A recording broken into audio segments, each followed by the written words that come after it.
반갑습니다, 여러분. 오늘 수요 성경 공부 오신 여러분들 환영하고요. 우리 잠시 기도하고 공부 시작하겠습니다. 하나님, 이제 저희가 수요 성경 공부를 하려고 모였습니다. 저희가 하나님 말씀을 나눌 때 하나님의 은혜도 함께 나누는 복된 시간이 되게 하여 주시옵소서. 예수님의 이름으로 기도하옵나이다. 아멘.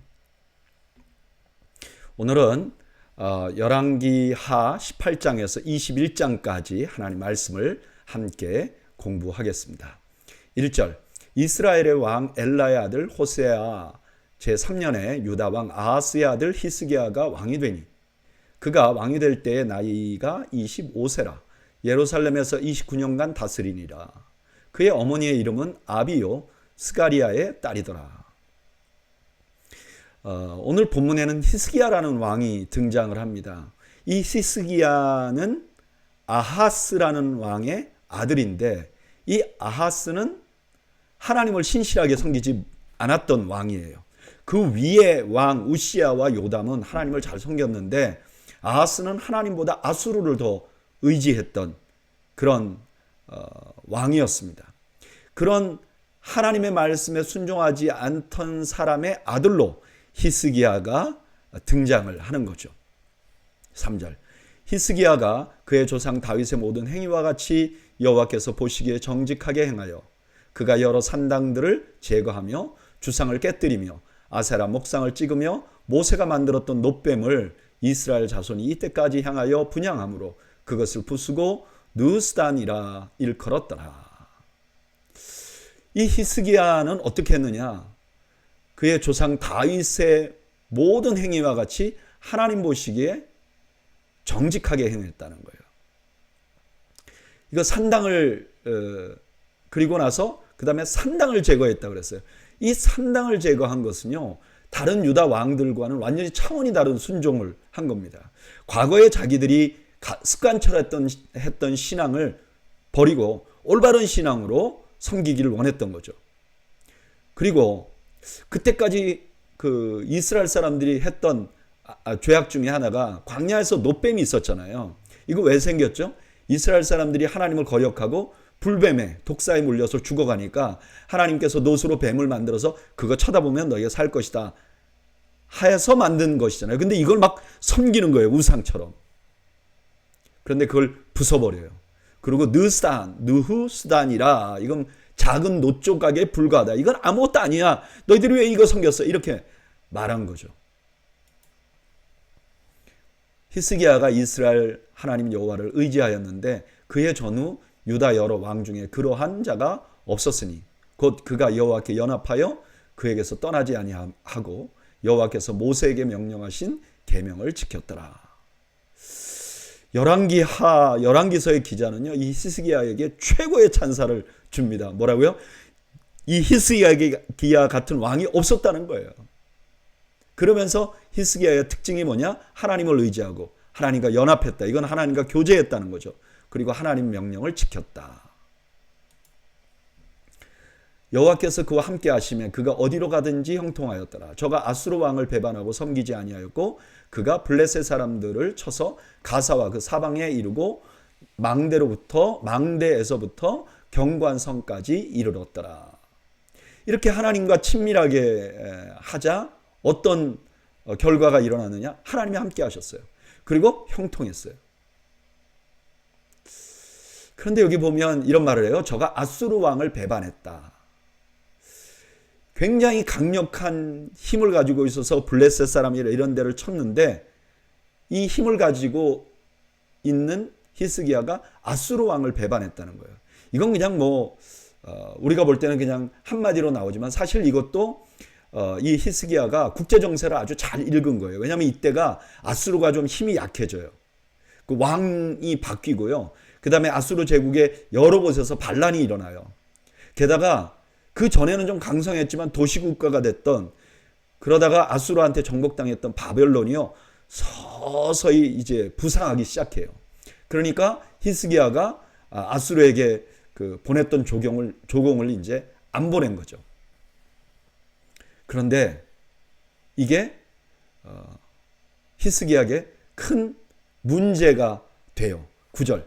히스기야 왕 제4년 곧 이스라엘 왕 엘라의 아들 호세아 제7년에 아수르 왕 살만에셀이 사마리아로 올라와서 에워쌌더라. 3년 후에 그 성읍이 함락되니 곧 히스기야 왕이 제6년이요 이스라엘 왕 호세아의 제9년에 사마리아가 함락되매 아수르 왕이 이스라엘을 사로잡아 아수르에 이르러 고산 강가에 있는 할라와 하볼과 메대 사람의 여러 성읍에 두었으니 이는 그들이 하나님 여호와의 말씀을 듣지 아니하고 그의 언약과 여호와의 종 모세가 명령한 모든 것을 따르지 아니하였음이더라.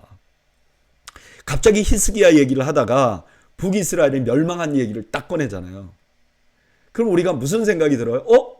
지금 히스기야도 아시리아하고 좀 대적 관계가 있는데 히스기야도 어렵지 않을까? 문제가 있지 않을까? 근데 마지막에 뭐라 그러죠? 북이스라엘이 망한 것은 하나님의 명령을 듣지 않았기 때문이다. 이렇게 말하는 거예요. 13절. 히스기야 왕 제14년에 아수르 왕 사네립이 올라와서 유다 모든 견고한 성읍을 쳐서 점령하며 유다 왕 히스기야가 라기스로 사람을 보내어 아수르 왕에게 이르되 내가 범죄하였나이다. 나를 떠나 돌아가소서. 왕이 내게 지우치는 것을 내가 당하리이다 하였더니 아수르 왕이 곧 은 300달란트와 금 30달란트를 정하여 유다 왕 히스기야에게 내게 한지라. 예상한 대로 사네립이 유다도 공격하죠. 지금 이때 이미 아시리아는요 두로를 물리치고 거기다가 자기 꼭두각시 왕을 세웠고 블레셋, 암몬, 모압, 에돔 다 정복하고 지금 조공을 받아요.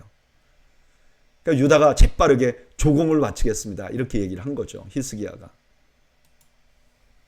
15절. 히스기야가 이에 여호와의 성전과 왕궁 곳간에 있는 은을 다 주었고 또 그때 유다 왕 히스기야가 여호와의 성전문의 금과 자기가 모든 기둥에 입힌 금을 벗겨 모두 아수르 왕에게 주었더라. 히스기야가 최선을 다해서 아수르에게 조공을 바치고 이제 겨우 공격을 피합니다.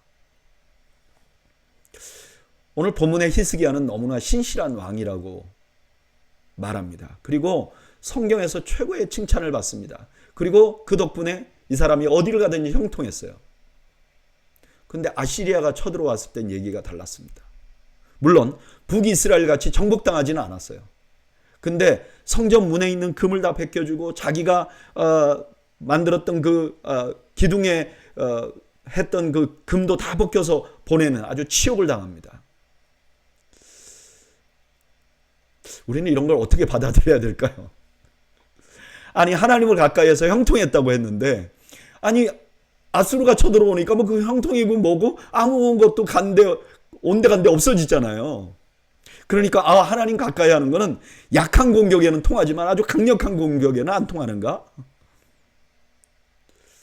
근데 저는 이런 생각이 약간 들더라고요. 히스기야가 하나님을 가까이해서 형통했어요. 그런데 형통한 것이 목적은 아니에요. 그러니까 공격을 당할 수도 있는 거죠. 여러분, 우리가 하나님을 가까이 하면 형통할 수 있어요. 하나님의 도움을 받을 수 있어요. 그러나 그게 목적이 아니잖아요. 그러니까 신실한 사람도 고난을 당할 수 있는 거죠. 여러분, 기억하시기 바랍니다. 신실한 사람도 고난을 당할 수 있어요. 그래서 우리는 고난당하는 사람을 향해서 비난하면 안 됩니다. 저 집사님, 저 장로님 왜 저렇게 어려움을 당하지? 뭐가 문제가 있나 봐. 이렇게 하면 안 된다는 거예요. 또 우리가 내가 이해하지 못할 고난이 와도 우리 절망하지 말아야 돼요. 내가 이렇게 고난을 당하는 거 보니까 하나님이 나를 버렸나? 아니요. 그건 목적이 아니에요.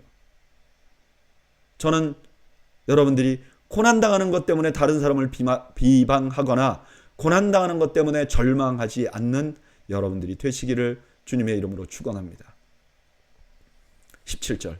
아수르 왕이 다르단과 랍사리스와 랍사게로 하여금 대군을 거느리고 라기스에서부터 예루살렘으로 가서 히스기야 왕을 치게 하며 그들이 예루살렘으로 올라가니라. 그들이 올라가서 윈못 수도 곧 세탁자의 밭에 있는 큰 길에 이르러 서니라. 아시리아는 조공을 받는 것으로 만족하지 않아요. 결국 다시 침공합니다. 여러분, 이게 악의 모습이에요. 악은요, 우리가 악에게 굴복한다고 놔두지 않습니다. 우리가 멸망하는 데까지 이르도록 해요.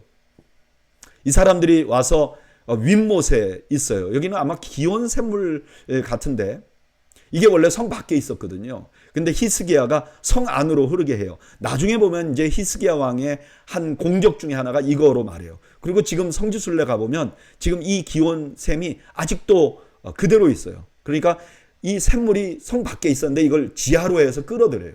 그래서 성 안에 밖에서 포위가 돼도 성 안에서 이렇게 견딜 수 있도록 만든 샘물이죠. 18절 그들이 왕을 부르매 hil기야의 아들로서 왕궁의 책임자인 엘리야김과 서기관 셈나와 아삽의 아들 사관 요아가 그에게 나가니 랍사게가 그들에게 이르되 너희는 히스기야에게 말하라. 대왕 아수르의 왕의 말씀이 내가 의뢰하는 이 의뢰가 무엇이냐. 내가 싸울 만한 계교와 용력이 있다고 한다마는 이는 입에 붙은 말뿐이라. 내가 이제 누구를 의뢰하고 나를 반역하느냐. 이렇게 도착한 그 아수르의 군대, 특별히 랍사게는요, 심리전을 펼쳐요. 왕 오라 그래요. 근데 왕이 아니라 왕 갈 수 없죠. 그러니까 부하를 보낸 거죠. 그런데 그에게 뭐라 그러느냐? 너희들 힘없는 거 내가 알아. 근데 너희들이 뭐 때문에 이렇게 나한테 반역하는 거지? 뭐를 의지하고 반역하는 거지? 그리고 21절 이렇게 말하면 이제 내가 너를 위하여 저 상한 갈대 지팡이 애굽을 하도다. 사람이 그것을 의지하면 그의 손에 찔려 들어갈지라. 애굽의 왕 바로는 그에게 의뢰하는 모든 자에게 이와 같으니라.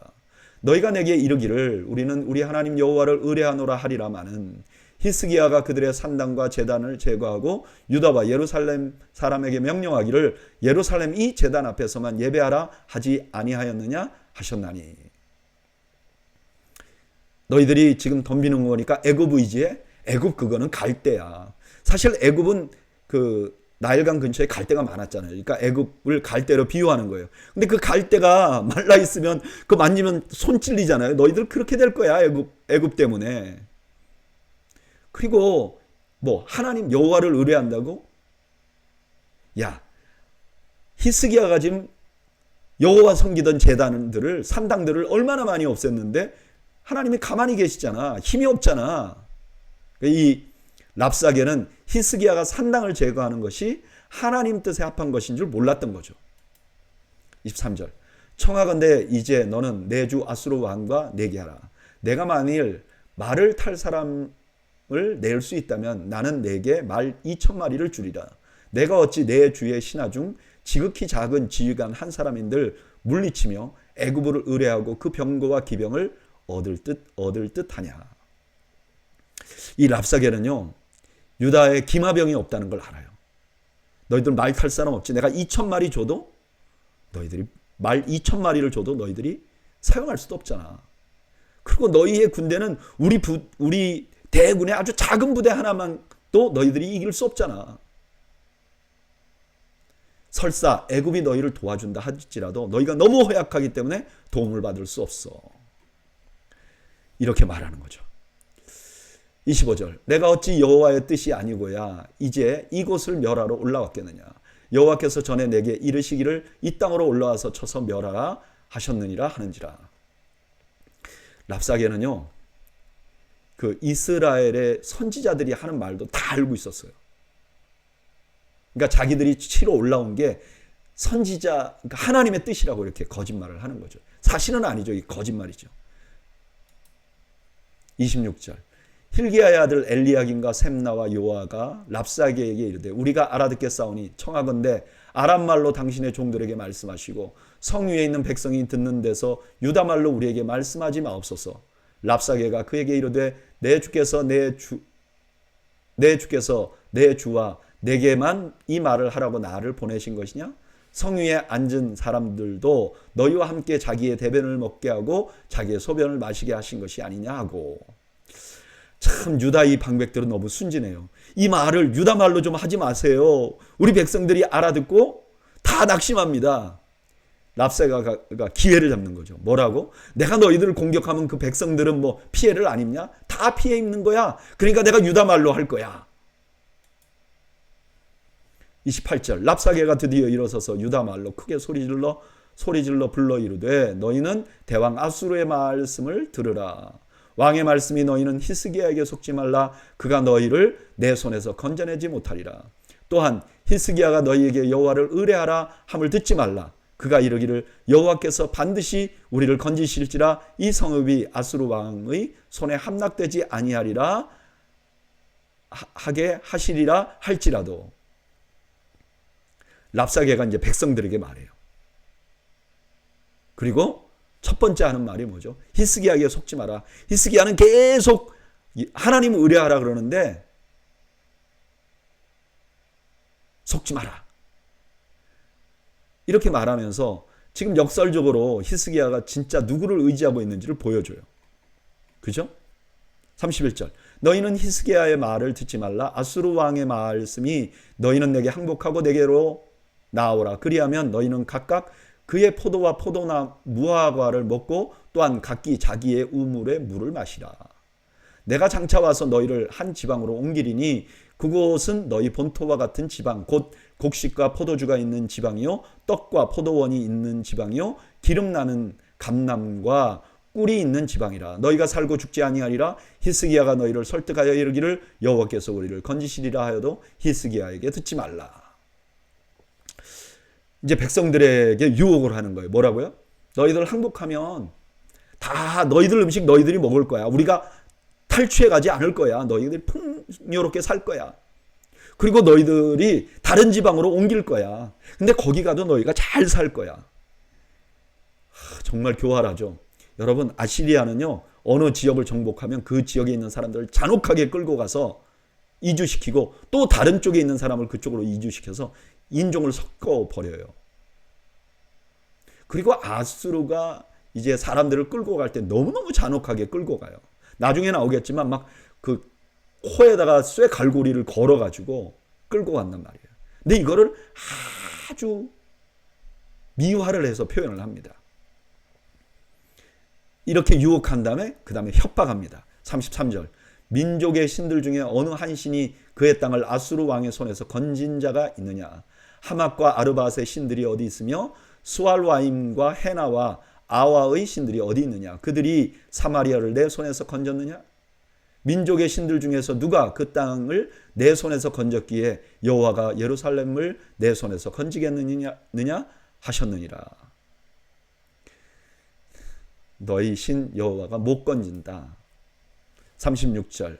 그러나 백성이 잠잠하고 한마디도 그에게 대답하지 아니하니 이는 왕이 명령하여 대답하지 말라 하였습니다. 이에 힐기야의 아들로서 왕국 내 책임자인 엘리야김과 서기관 셈나와 아삽의 아들 사관 요아가 옷을 찢고 히스기야에게 나아가서 랍사게의 말을 전하니라.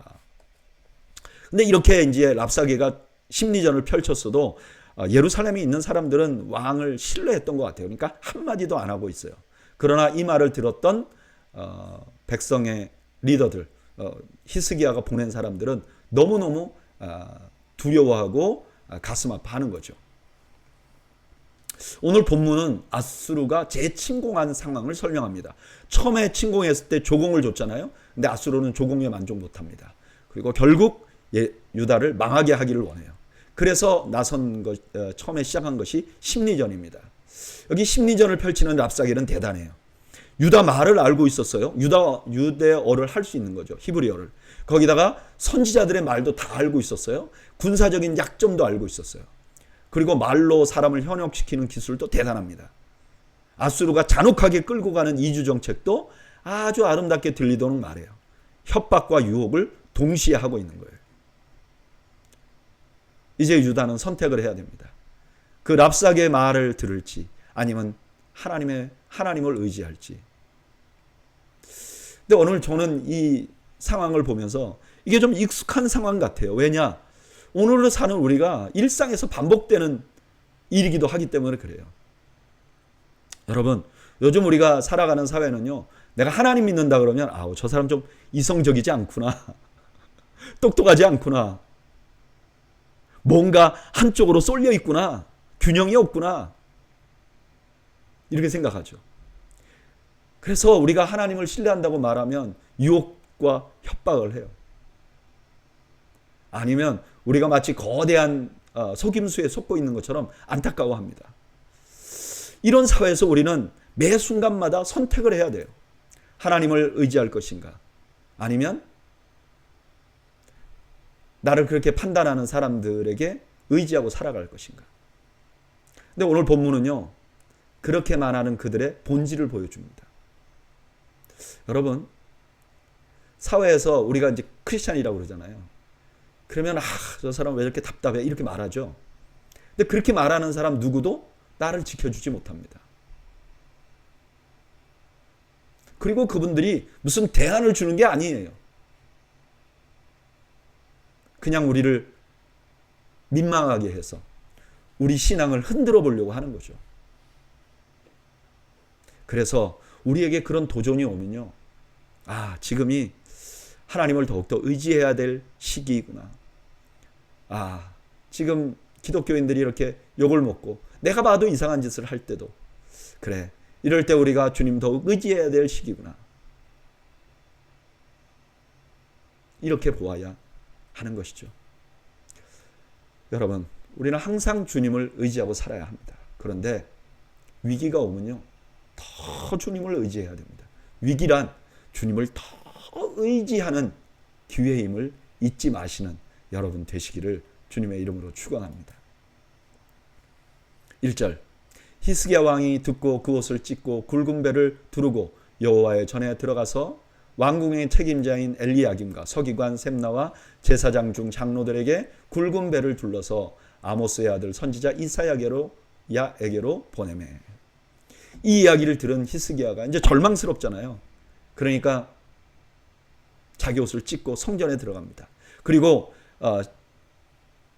측근들을 베옷을 입혀가지고 선지자를 찾아가도록 해요. 3절, 그들이 이사야에게 이르되 히스기야의 말씀이 오늘은 환난과 징벌과 모욕의 날이라. 아이를 낳을 때가 되었으나 해살할 힘이 없도다.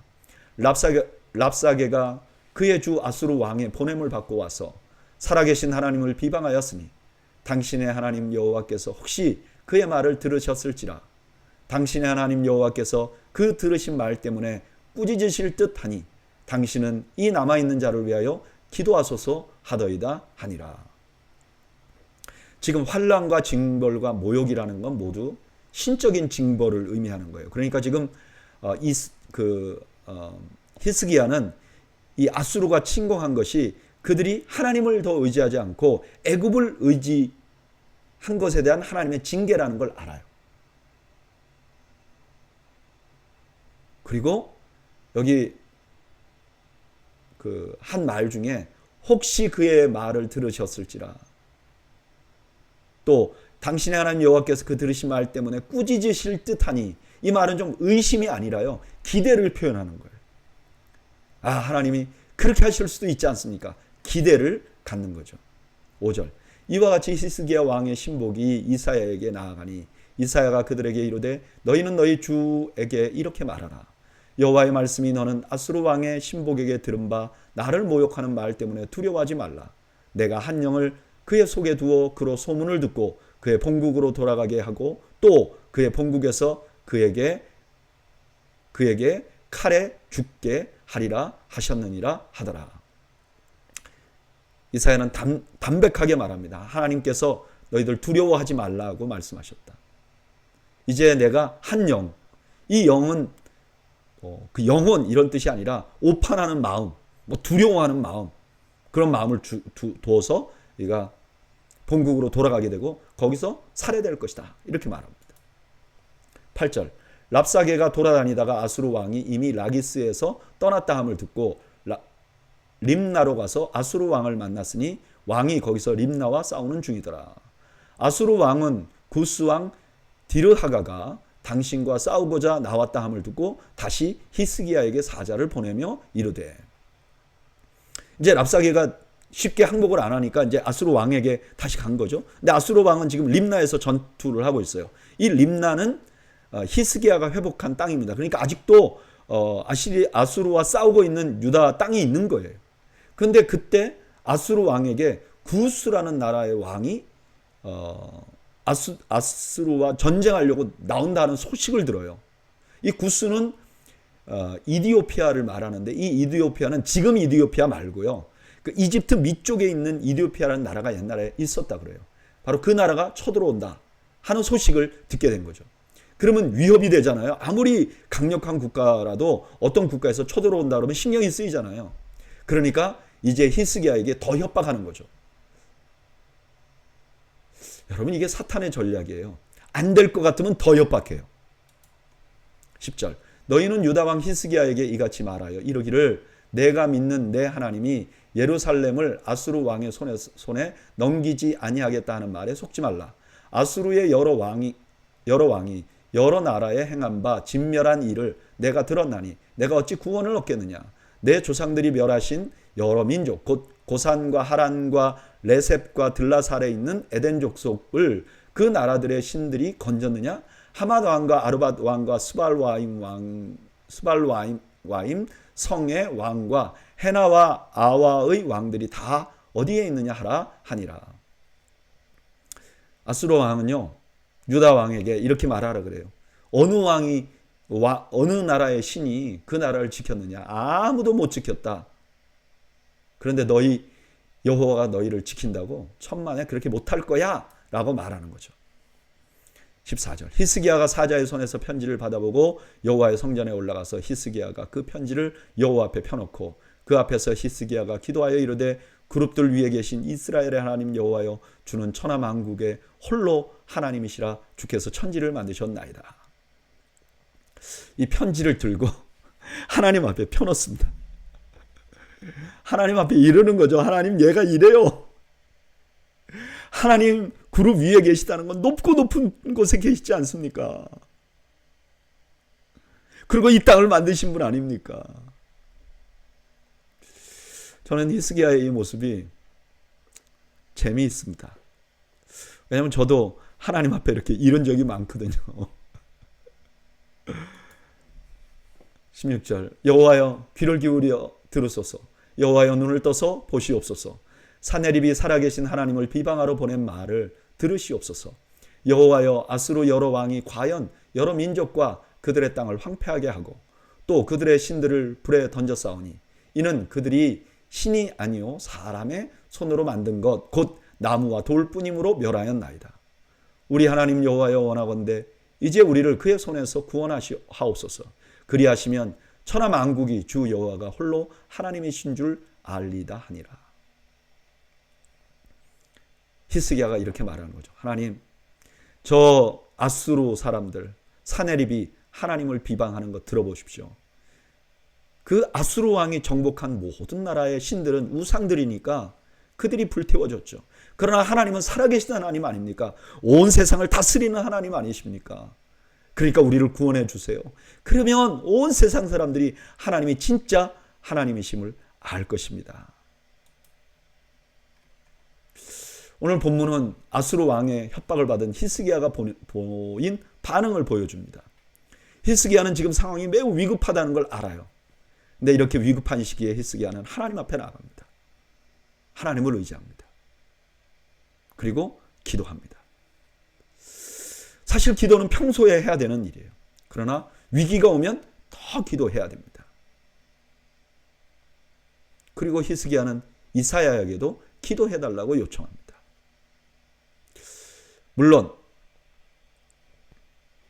이거는 기도를 부탁하는 일이기는 하지만 또 선지자의 말씀을 듣겠다, 하나님의 음성을 듣겠다 하는 의도도 있는 거죠. 그런 의미에서 위기가 오면요, 기도하는 것과 하나님의 음성을 듣는 것, 이것이 최선의 길이라는 것을 알 수 있습니다. 여러분, 우리가 살아가면서 위기가 오잖아요. 그럼 기도해야 됩니다. 근데 기도만 하면 안 돼요. 기도하면서 하나님의 말씀에 귀를 기울여야 돼요. 하나님, 내게 무엇을 원하십니까? 그러면 하나님께서 우리의 기도를 들으시고 우리가 어떻게 해야 될지를 말씀으로 알려주시는 거죠. 저는 여러분들이 위기 때 더 많이 하나님께 기도하고 더 많이 하나님께 매달리는 그런 은혜가 있으시기를 주님의 이름으로 축원합니다. 20절. 아모스의 아들 이사야가 히스기야에게 보내 이르되 이스라엘 하나님 여호와의 말씀이 내가 아수르 왕 사네립 때문에 내게 기도하는 것을 내가 들었노라 하셨나이다. 여호와께서 아수르 왕에 대하여 이같이 말씀하시기를 처녀딸 시온이 너를 향하여 너를 멸시하며 너를 비웃으며 딸 예루살렘이 너를 향하여 머리를 흔들었느니라. 이제 20절부터는 히스기야의 기도에 대해서 하나님의 응답을 알려주는 거죠. 첫째, 하나님 뭐라 그랬죠? 내 기도를 들었다.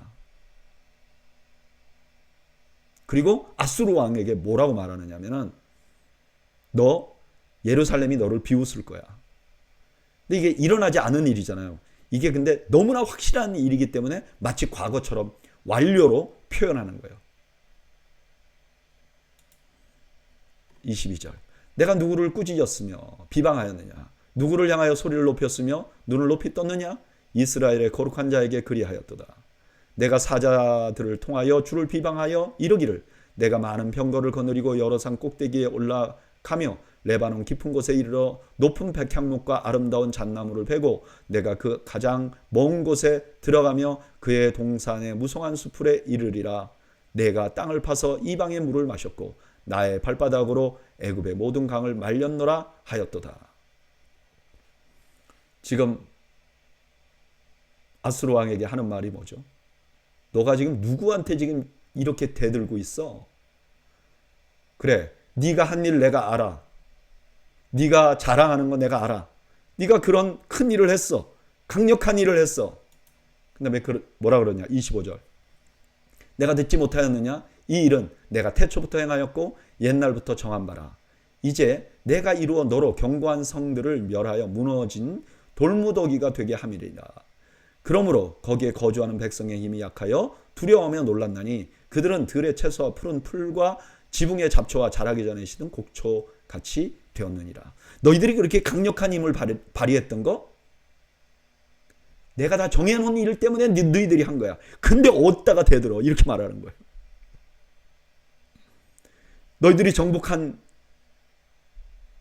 그 나라들 이미 이게 정한 거기 때문에 그들이 약하게 된 거야. 네가 잘나서 한 게 아니고 이렇게 말합니다. 27절. 내 거처와 내 출입과 내가 내게 향한 분노를 내가 다 아노니 내가 내게 향한 분노와 내 교만한 말이 내 귀에 들렸도다. 그러므로 내가 갈고리를 내 코에 꿰고 재갈을 내 입에 물려 너를 오던 길로 끌어 돌이키리라 하셨나이다. 건방지게 나를 향해서 분노하고 조롱한다고 내가 다 들었어. 너 결국 갈고리에 코를 깨고, 이거는요 아수르 사람들이 포로로 잡아올 때 갈고리에 코를 깨는 거거든요. 그런데 네가 그렇게 될 것이야. 그리고 오던 길로 다시 돌아가게 될 것이야 라고 말합니다. 그러면서 그렇게 될 것에 대한 징조 29절. 또 내게 보일 징조가 이러하니 너희가 금년에는 스스로 난 것을 먹고 내년에는 그것에서 난 것을 먹되 제3년에는 심고 거두며 포도원을 심고 그 열매를 먹으리라. 유다 족속 중에 피하고 남은 자는 다시 아래로 뿌리를 내리고 위로 열매를 맺을지라. 이제 히스기야에게 하나님의 말씀이 어떻게 이루어질 것이라는 것을 징조로 보여주는 거죠. 히스기야에게 한 말이죠. 뭐죠?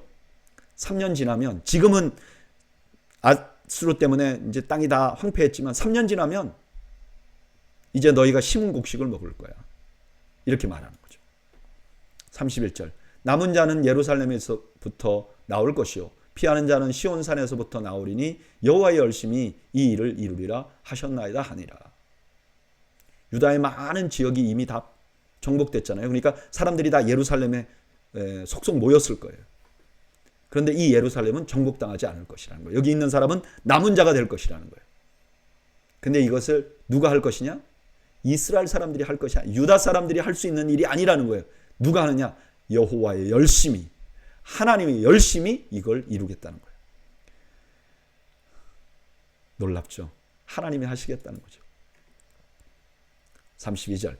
그러므로 여호와께서 아수르 왕을 가리켜 이르시기를 그가 이 성에 이르지 못하며 이리로 화살을 쏘지 못하며 방패를 성을 향하여 세우지 못하며 치려고 토성을 쌓지도 못하고 오던 길로 돌아가고 이 성에 이르지 못하리라 하셨으니 이는 여호와의 말씀이니라. 내가 나와 나의 종 다윗을 위하여 이 성을 보호하여 구원하리라 하셨나이다 하였더라. 아수르는 공격조차 못하게 될 것이라는 거예요. 이렇게 한 일은 하나님께서 다윗과 맺은 언약 때문에 하나님이 이 성을 보호할 거라는 거예요. 하나님이 성을 보호할 것이다. 자, 그런데 그럼 실제로 어떻게 됐는가? 35절. 이 밤에 여호와의 사자가 나와서 아수르 진영에서 군사 18만 5천 명을 친지라. 아침에 일찍이 일어나 보니 다 송장이 되었더라. 아수르 왕 사네립이 떠나 돌아가서 니느웨에 거주하였더니 그가 그의 신 니스록의 신전에서 경배할 때에 아드람멜렉과 사라셀이 그를 칼로 죽이고 아라랏 땅으로 그들이 도망하며 그 아들 아살헷돈이 대신하여 왕이 되니라. 실제로 여호와의 사자가 밤에 쳤다는 거예요. 이게 여호와의 사자가 누군지 잘 몰라요. 우리는 알 수가 없어요. 뭐 어떤 사람들은 어떤 다른 민족이라고 말하기도 하고 뭐 여러 가지 설이 있어요. 그런데 역사가인 헤로도토스라는 사람은 이렇게 주장해요. 쥐들이 이제 전염병을 가진 쥐들이 밤에 자는 그 군사들을 갉아서 이 사람들이 갑자기 전염병에 걸려서 고열에 모든 사람이 죽었을 것이다. 뭐 우린 모르죠. 그러나 분명한 건 그렇게 되었다는 거예요. 이 역사적으로 증명이 된 거예요. 그리고 결국 반란에 의해서 죽게 됩니다. 오늘 본문은 히스기야의 기도에 대한 하나님의 응답이 나옵니다. 하나님은요 아수르를 꾸짖으셨어요. 아수르가 이렇게 강력하게 된 거 다 하나님이 허락해서 된 건데 이 아수르가 하나님을 조롱하고 있어요. 이건 말도 안 된다는 거예요. 그래서 하나님 뭐라 그러죠? 너 교만한 말 내가 다 듣고 있고 교만한 행동을 다 듣고 있었어. 그리고 결국 내가 말한 대로 대가를 치르게 할 것이야.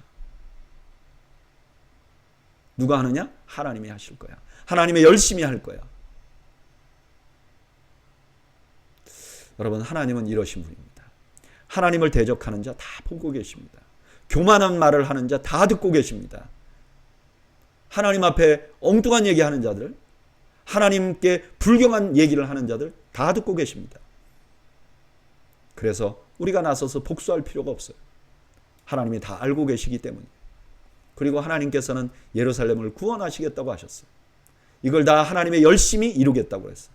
너희들이 아니라 내가 하겠다는 거예요. 저는 이 하나님이 너무 좋습니다. 우리를 구원하기 위하여 열심을 내신 하나님. 그 하나님 때문에 우리가 오늘도 안심할 수 있는 거죠. 여러분, 우리가 이 땅에 안심하고 살 수 있는 이유, 우리가 이 땅에서 하나님을 섬기며 신뢰할 수 있는 이유, 하나님이 하나님의 열심으로 우리의 구원을 이루시는 분이기 때문에 그렇습니다. 여러분, 하나님은 오늘도 여러분들 각자를 위해서 열심을 내고 계시는 분입니다. 착각하지 마세요. 내가 하나님을 위해서 열심을 내는 게 아닙니다. 하나님이 나를 위해서 열심을 내고 계십니다. 저는 여러분들이 그 하나님을 의식하며 살아가는 여러분들이 되시기를 주님의 이름으로 축원합니다. 20장. 그때 히스기야가 병들어 죽게 되매 아모스의 아들 선지자 이사야가 그에게 나와서 그에게 이르되 여호와의 말씀이 너는 집을 정리하라. 내가 죽고 살지 못하리라 하셨나이다. 히스기야가 낯을 벽으로 향하고 여호와께 기도하여 이르되 여호와여 구하오니 내가 진심과 전심으로 주 앞에서 행하며 주께서 보시기에 선하게 행한 것을 기억하옵소서 하고 히스기야가 심히 통곡하더라. 히스기야가 병들어 죽게 됐어요. 이사야는 죽을 거라고 말했어요. 근데 히스기야는 그 소리를 듣고 하나님 앞에 기도합니다. 4절. 이사야가 성읍 가운데까지도 이르기 전에 여호와의 말씀이 그에게 임하여 이르시되 너는 돌아가서 내 백성의 주권자 히스기야에게 이르기를 왕의 조상 다윗의 하나님 여호와의 말씀이 내가 내 기도를 들었고 내 눈물을 보았노라. 내가 너를 낫게 하리니 내가 3일 만에 여호와의 성전에 올라가겠고 내가 내 날에 15년을 더할 것이며 내가 너와 이 성을 아수르 왕의 손에서 구원하고 내가 너를 위하고 또 내 종을 위함으로 내 종 다윗을 위함으로 이 성을 보호하리라 하셨다 하라 하셨더라. 이제 아직도 그 히스기야가 성을 빠져나가기 전에 하나님이 다시 이러는 거예요. 히스기야에게 너의 기도를 내가 들었다. 이제 너를 살게 할 거다. 15년을 더 살게 할 것이다. 그리고 아수르 왕으로부터 또 너를 보호받게 할 것이다. 이렇게 말한 거죠. 7절 이사야가 이르되 무화과 반죽을 가져오라 하매 무리가 가져다가 그 상처에 놓으니 나으니라. 히스기야가 이사야에게 이르되 여호와께서 나를 낫게 하시고 3일 만에 여호와의 성전에 올라가게 하실 무슨 징표가 있나이까 하니. 치유의 약속을 했지만 이사야가 또 무화과 반죽으로 치유를 합니다. 여러분 우리가 의수를 하나님 만드신 축복 중에 하나로 우리가 믿어야 돼요. 받아들여야 해요.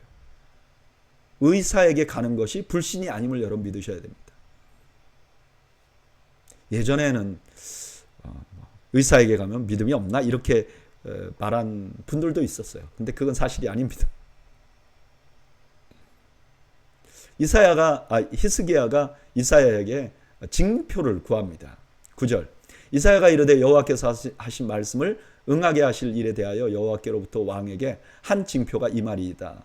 해그림자가 10도를 나아갈 것이니까 혹 10도를 물러갈 것이니까 하니 히스기야가 대답하되 그림자가 10도를 나아가기는 쉬우니 그리할 것이 아니라 10도가 뒤로 물러갈 것이니이다 하니라. 선지자 이사야가 여호와께 간구하며 아하스의 해시계 위에 나아갔던 해그림자를 10도 뒤로 물러가게 하셨더라. 이게 진짜 엄청난 일이죠, 여러분. 해그림자 이 지구가 자전하는 것이 뒤로 간다는 게 말이 안 되는 거잖아요. 그러면 이게 이 안에 있는 사람들 다 쏠려서 하나님이 하신 거죠.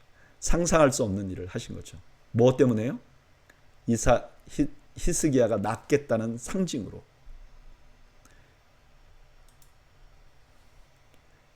오늘 본문의 내용은요, 예루살렘이 아수르의 위험에서 벗어나지 못한 상황에서 일어난 거예요. 아직도 아수르가 이제 하려고 하고 있는 거예요. 근데 히스기야가 병이 들었어요. 이거 너무 큰 위험이잖아요, 유다에게. 게다가 이사야가 죽을 거라고 예언까지 했어요. 그럼 이제 이게 큰일이잖아요. 히스기야만 죽는 게 아니라 나라도 완전히 망하는 거잖아요. 그러니까 히스기야가 하나님께 매달립니다.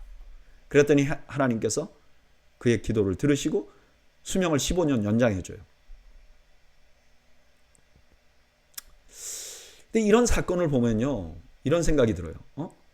우리가 기도하면 하나님의 뜻을 돌릴 수 있는가? 이런 생각이 들어요. 여러분 어떻게 생각하세요? 내가 기도하면 하나님의 뜻을 돌릴 수 있나? 그런데 가만히 보면요, 하나님은 원래부터 히스기야를 15년 더 살게 하려고 그랬어요. 근데 그냥 더 살게 하는 게 아니고 히스기야의 기도를 통해서 더 살게 하기를 원했어요. 하나님께서는 이 땅에 기도를 통하여, 우리의 기도를 통하여 하나님의 뜻을 이루어 가시기를 원하세요. 기도 외에 이런 유가 나갈 수 없다. 다른 걸로 할 수도 있지만 하나님은 기도를 통하여 하시기를 원하는 거예요. 여러분, 오늘 이 장면은 우리가 기도하면 하나님 뜻도 꺾을 수 있다는 예로 볼 수 있는 게 아니고, 우리의 기도가 하나님의 뜻을 이 땅에 이루는 아주 중요한 도구라는 것을 보여주는 증거예요. 그래서 우리가 기도할 때는 무엇이 중요하냐면 하나님 뜻대로 하는 기도가 너무너무 중요해요. 그냥 내 마음대로 하는 기도가 아니라 하나님의 뜻대로 하는 기도를 할 수 있는 지혜가 있어야 돼요. 저는 여러분들이 하나님의 뜻대로 기도하는 지혜를 갖는 여러분들이 되시기를 주님의 이름으로 축원합니다. 12절 그때 발라단의 아들 바벨론의 왕 브로닥 발라단이 히스기야가 병들었다 함을 듣고 편지와 예물을 그에게 보낸지라. 히스기야가 사자들의 말을 듣고 자기 보물고의 금은과 향품과 보배로운 기름과 그의 군기구와 창고의 모든 것을 다 사자들에게 보였는데 왕궁과 그의 나라 안에 있는 모든 것 중에서 히스기야가 그에게 보이지 아니한 것이 없더라. 이제 히스기야가 병들었다는 말을 듣고 바벨론에서 사신을 보내요. 근데 이때만 해도 바벨론이 아시리아의 이제 속국이었죠. 근데 지금 점점 힘을 키우고 있었어요. 그래서 언젠가 한번 아수르에게 대적하려고 하고 있었어요. 그래서 주변 국가들과 이제 힘을 좀 모으려고 하는 거죠. 근데 보니까 유다가 말이죠. 지금 아수르가 쳐들어왔는데도 막 버티고 있는 거예요. 그러니까 유다와 좀 좋은 연합을 하면 좋겠다. 이런 생각을 갖고 온 거죠. 근데 히스기야가 자기 그 보물을 다 보였잖아요. 이건 무슨 뜻이냐면은 히스기야도 바벨론하고 연합하기를 원했던 거예요. 마치 예전에 애굽을 의지했던 것처럼 이번에는 바벨론을 의지해서 아수르로부터 벗어나려고 하는 마음이 있었던 거죠. 14절. 선지자 이사야가 히스기야 왕에게 나와 그에게 이르되 이 사람들이 무슨 말을 하였으며 어디서부터 왕에게 나왔나이까. 히스기야가 이르되 먼 지방 바벨론에서 왔나이다 하니 이사야가 이르되 그들이 왕궁에서 무엇을 보았나이까 하니 히스기야가 대답하되 내 궁에 있는 것을 그들이 다 보았나니 나의 창고에서 하나도 보이지 아니한 것이 없나이다 하더라. 이사야가 무슨 일이 있었냐고 그러니까 히스기야가 다 설명하죠. 16절. 이사야가 히스기야에게 이르되 여호와의 말씀을 들으소서. 여호와의 말씀이 날이 이르리니 왕궁의 모든 것과 왕의 조상들이 오늘까지 쌓아두었던 것이 바벨론으로 옮김바되고 하나도 남지 아니할 것이요 또 왕의 몸에서 날 아들 중에서 사로잡혀 바벨론 왕궁의 환관이 되리라 하셨나이다 하니. 이사야가 히스기야와 유다가 언젠가 망할 것이다. 그것도 바벨론에 망할 것이다. 이렇게 말해요. 19절. 히스기야가 이사야에게 이르되 당신이 전한 바 여호와의 말씀이 선하니이다 하고 또 이르되 만일 내가 사는 날에 태평과 진실이 있을진데 어찌 선하지 아니하리요 하니라. 히스기야가 남은 사적과 그의 모든 업적과 저수지 수도를 만들어 물을 성 안으로 끌어들인 일은 유다 왕 역대 지략에 기록되지 아니하였느냐. 히스기야가 그의 조상들과 함께 자고 그의 아들 므낫세가 대신하여 왕이 되니라. 이번에 히스기야는 그 하나님의 징계를 받아들입니다. 자기에게 준 은혜만으로도 하나님은 선하십니다. 그리고 마지막으로 히스기야 한 공로를 수로 공사한 것을 기록합니다. 오늘 본문에는 히스기야 왕의 실수가 기록되어 있어요. 바로 직전에 어땠죠? 해 그림자가 뒤로 물러가는 엄청난 능력을 경험했는데 바벨론 사신들이 오니까 그들과 연합하려고 공을 들입니다. 하나님은 그것을 옳게 보지 않았어요. 그리고 징계를 예언합니다. 저는 이런 말씀 보면요, 우리가 항상 깨어 있어야 된다는 생각이 들어요. 왜 주님이 우리더러 깨어 있으라고 한 건지, 사도 바울이 왜 우리더러 깨어 있으라고 한 건지 이유를 알 수 있습니다. 여러분, 아무리 신실한 사람도요, 치명적인 실수를 할 수 있어요. 누구나 그럴 수 있습니다. 자, 이렇게 하나님의 징계에 대한 예언을 받은 히스기야는요, 하나님의 징계에 대해서 어떻게 반응을 하는가? 하나님이 선하시다고 고백합니다. 그리고 그것을 받아들입니다. 저는 이 말씀이 이해가 되지 않았는데요. 왜냐하면 언뜻 보면요, 자기가 안 망하니까 괜찮은가? 자기 때에 불행이 없으니까 괜찮은 거라고 말하는 것 같은 느낌이 들어요. 근데 이 말씀을 제가 포로기 백성들의 입장에서 보니까 좀 완전히 다르게 보이더라고요. 보세요. 유다가 망할 때 수많은 선지자들이 경고를 했어요. 예레미야는 너무 구체적으로 경고했어요. 근데 이 사람들이요, 그 경고가 마음에 안 드는 거예요. 받아들이지 못해요. 어떻게 우리가 망합니까? 믿지 않아요. 그래갖고 결국 비참하게 된 거예요. 그러니까 진짜 희망이 없이 망하는 것은 하나님의 징계가 왔을 때 그것을 받아들이는, 그것을 무시하는 거예요. 오히려 하나님의 징계를 받아들이고 하나님이 선하시다고 고백하면 그것이 오히려 희망을 만드는 방법이에요. 여러분, 우리가 하나님께 징계 안 받고 살면 제일 좋겠지만 징계를 받으면요, 그 징계를 달게 받아야 돼요. 그리고 그 하나님께 순종해야 돼요. 그것이 희망을 만드는 방법이에요. 하나님이 징계하니까 그거를 막 받아들이지 못한다든가, 하나님의 말씀의 경고가 오는데 그걸 막 받아들이지 못하면 그거야말로 더 절망적인 상황을 만드는 것입니다. 저는 여러분들이 하나님의 경고에 수긍하고 순복하는 축복이 있으시기를 주님의 이름으로 축원합니다. 21장은 므낫세라는 왕에 대해서 주신 말씀입니다. 1절, 므낫세가 왕이 될 때의 나이가 12세라. 예루살렘에서 55년간 다스리니라. 그의 어머니 이름은 헵시바더라. 므낫세라는 왕은요, 완벽한 상황에서 왕이 오릅니다. 그의 아버지 히스기야는 성경이 칭찬하는 신실한 왕이었어요. 그의 어머니 이름이 나오는 거 보면 이분도 좋은 영향을 끼쳤던 것 같아요. 그리고 55년간 왕위에 오릅니다. 이 사람이 제일 오래 왕위에 올랐어요. 그러니까 얼마나 복된 사람입니까? 그런데 2절, 므낫세가 여호와 보시기에 악을 행하여 여호와께서 이스라엘 자손 앞에서 쫓아내신 이방 사람의 가증한 일을 따라서 그의 아버지 히스기야가 헐어버린 산당들을 다시 세우며 이스라엘 왕 아합의 행위를 따라 바알을 위하여 제단을 쌓으며 아세라 목상을 만들며 하늘의 1월 성신을 경배하여 섬기며. 답답하죠? 아버지가 했던 걸 다 다시 고백하고 심지어 북이스라엘 전통을 따라요. 망해버린 사람들의 길을 따라가는 거예요. 4절, 여호와께서 전에 이르시기를 내가 내 이름을 예루살렘에 두리라 하신 여호와의 성전에 제단들을 쌓고 또 여호와의 성전 두 마당에 하늘의 1월 성신을 위하여 제단들을 쌓고 또 자기의 아들들을 불 가운데로 지나게 하며 점치며 사수를 행하며 신접한 자와 박수를 신임하여 여호와께서 보시기에 악을 많이 행하여 그 진노를 일으켰으며. 성전을 모독하고 그 다음에 자식들을 불 가운데로 지나게 하고 우상을 숭배하고 악을 너무 많이 행했다는 거예요. 그래서 진노가 하늘에 이르렀다는 거예요. 7절, 또 자기가 만든 아로색인 아세라 목상을 성전에 세웠더라. 옛적에 여호와께서 이 성전에 대하여 다윗과 그의 아들 솔로몬에게 이르시기를 내가 이스라엘의 모든 지파 중에서 택한 이 성전과 예루살렘에 내 이름을 영원히 둘지라.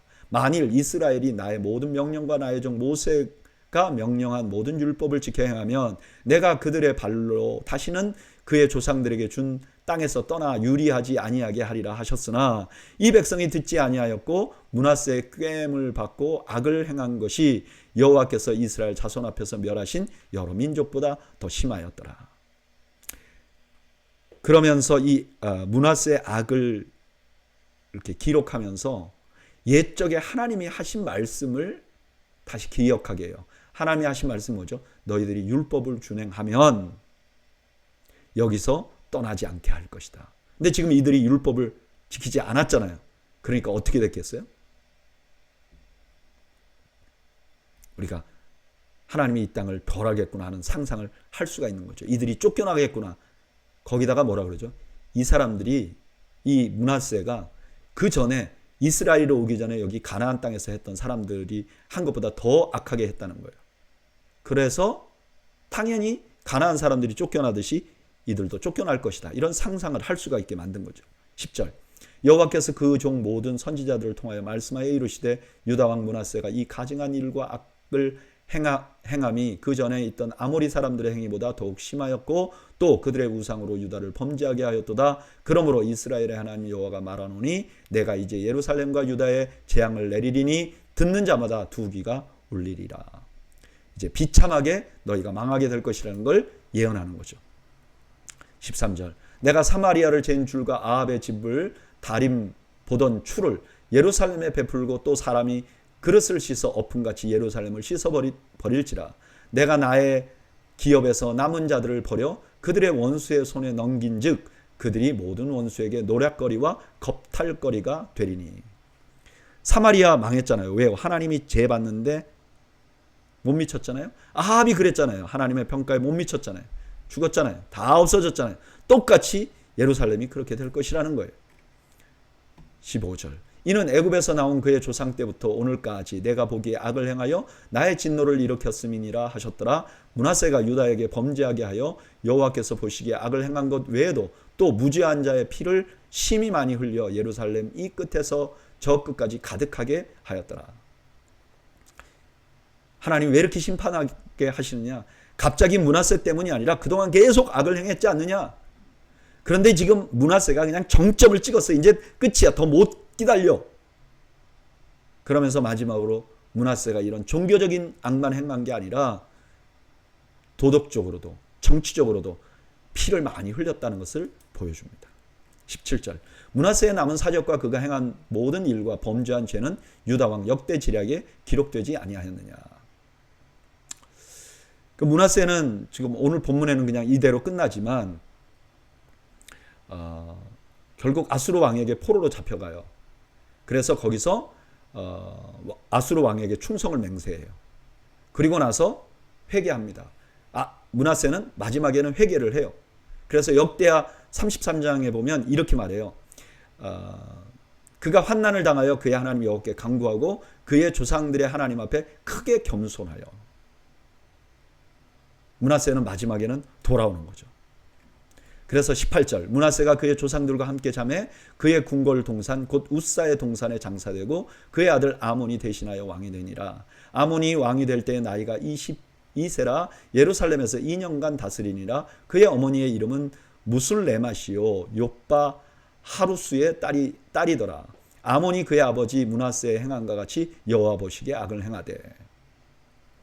아마 므낫세는 회개를 했기 때문에 자신을 그 열왕에다 그 묘를 쓰지 않고 자신의 궁에 있는 동산에다가 묘지를 마련한 것 같아요. 그런데 그 아들이 이제 아몬인데 아몬은 아버지가 그렇게 고생하고 회개한 걸 봤잖아요. 그런데 이 사람은 회개하지 않습니다. 아버지가 한창 때 했던 것처럼 악을 행합니다. 21절 그의 아버지가 행한 모든 길로 행하여 그의 아버지가 섬기던 우상을 섬겨 그것들에게 경배하고 그의 조상들의 하나님 여호와를 버리고 그 길로 행하지 아니하더니 그의 신복들이 그에게 반역하여 왕을 궁중에서 죽이매 그 국민이 아몬 왕을 반역하여 사람들을 다 죽이고 그의 아들 요시야를 대신하게 하여 왕을 삼았더라. 아몬이 행한 바 남은 사적은 유다왕 역대 지략에 기록되지 아니하였느냐. 아몬이 우사의 동산 자기 묘실에 장사되고 그의 아들 요시야가 대신하여 왕이 되니라. 아몬은 결국 쿠데타로 죽고 아버지와 같은 곳에 묻히게 됩니다. 오늘 본문에는 유다의 므낫세와 아몬에 대한 기록이 나옵니다. 근데 이 두 왕은요 참 신앙적으로 좋은 환경에서 태어났어요. 므낫세는 너무나 신실한 히스기야의 아들이잖아요. 또 아몬은요 므낫세가 그렇게 잘못하고 벌받고 회개한 걸 봤잖아요. 그러니까 이분들이야말로 하나님을 섬기기에 너무 좋은 거예요. 근데 이 둘의 공통점은 하나님을 떠나는 선택을 해요. 그리고 이런 선택이 유다가 멸망하는 결정적인 역할을 하게 됩니다. 저는 이 말씀을 보면서 좀 마음이 너무너무 찹찹하더라고요. 왜 그런가? 이 모습을 보면서 요즘 우리가 살고 있는 저희 세대의 그리스도인들의 모습을 좀 보게 됩니다. 저같이 중년 이상의 그리스도인들, 특별히 어렸을 때부터 신앙생활한 사람들 있잖아요. 그런 분들은 대부분 한국의 부흥을 경험했어요. 한국의 교회가요, 사실 저의 그 전 세대, 우리 어머니 아버지가 신앙생활을 처음 했을 때만 해도 한국의 그리스도인은 매우 소수였어요. 그런데 그분들의 평생에 그리고 이어서 저희들의 세대의 젊은 청년 시절에 한국에 정말 영적인 부흥이 일어났어요. 어느 세대보다 엄청난 은혜를 경험한 거예요. 근데 지금 보세요. 우리가 살아가는 우리 세대에 신앙인들이 사회에서 배척받잖아요. 그리고 우리 다음 세대는 믿음에서 떠나잖아요. 한국의 젊은이들이 크리스찬들이 점점 줄어요. 우리 지금 미국에서도 뭐 사일런 엑소더스 이런 얘기 벌써 수십 년 전부터 나왔잖아요. 우리의 자손들이 교회 안 나간다고. 왜 그럴까? 왜 이렇게 신앙생활하기 좋은 세대에서 태어났는데 우리 다음에는 이렇게 될까? 우리는 이렇게 살고 있을까? 저를 그냥 돌아보는 거예요. 저를 돌아보니까 우리 세대는요, 전 세대를 평가하고 판단하는데 너무 선수들이에요. 우리 전 세대들이 물론 신앙생활이 성숙하지 않은 부분들이 있었죠. 그런데 그걸 평가해요. 그 평가하면 우리가 잘 살아야 되는데 우리는 정직하지도 않고 올바로 살지도 않았어요. 20대에는 정의를 부르짖었지만 우리 세대가 이 땅의 정의를 더 많이 만들지 못했어요. 한국의 정의를.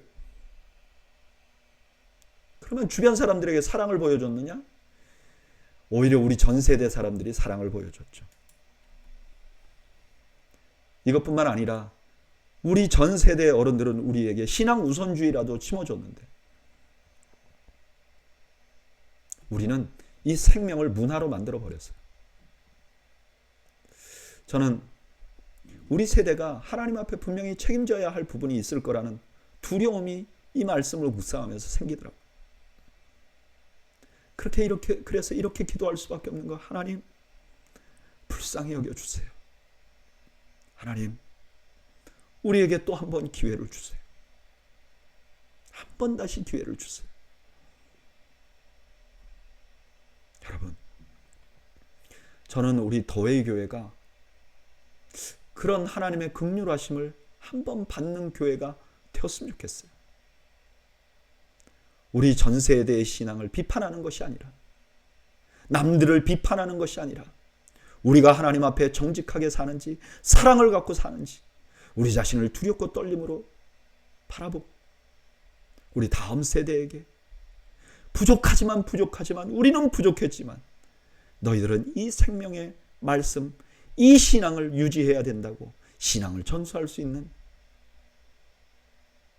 우리 더웨이 교회가 되었으면 좋겠어요. 여러분, 하나님은 불쌍히 여겨 주실 수 있는 분입니다. 언제든지 하나님 앞에 다시 무릎 꿇으면 하나님께서 긍휼을 베풀어 주실 수 있는 분이십니다. 저는 우리 세대가, 우리가 오늘 특별히 수요 성경 공부 오신 분들이 하나님 앞에 회개하고 하나님의 긍휼을 힘입는 저와 여러분들이 되시기를 축복합니다. 기도하겠습니다. 하나님, 저희가 하나님 앞에 저희의 부족한 모습을 바라보고 날마다 회개하는, 그래서 하나님의 자비와 긍휼을 경험하는 저희 모두가 되도록 자비를 베풀어 주시옵소서. 예수님의 이름으로 기도하옵나이다. 아멘. 네, 이상으로 오늘 수요 성경 공부를 다 마쳤습니다. 여러분들 가정에 주님께서 주시는 말할 수 없는 평강에 함께 하시기를 주님의 이름으로 축원합니다. 감사합니다.